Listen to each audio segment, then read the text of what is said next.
Hey guys, today I'm going to tell you how to change forgotten password on Instagram.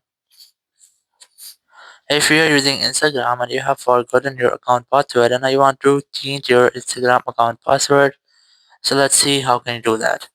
So you just have to open your Instagram app.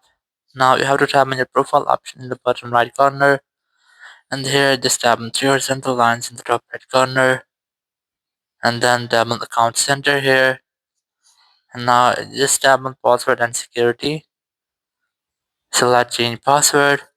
Select your Instagram account here, and you just have to enter your current password. If you forgotten your enter your current password, you just have to select this forgotten your password option, and here you can see we have sent an email to Green Resort or your email address here, so you can use that email to change your password.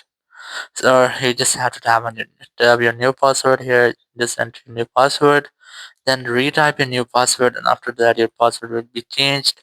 So in this way you can easily change your forgotten password on Instagram. Thank you very much for watching the video. Until next video, bye bye.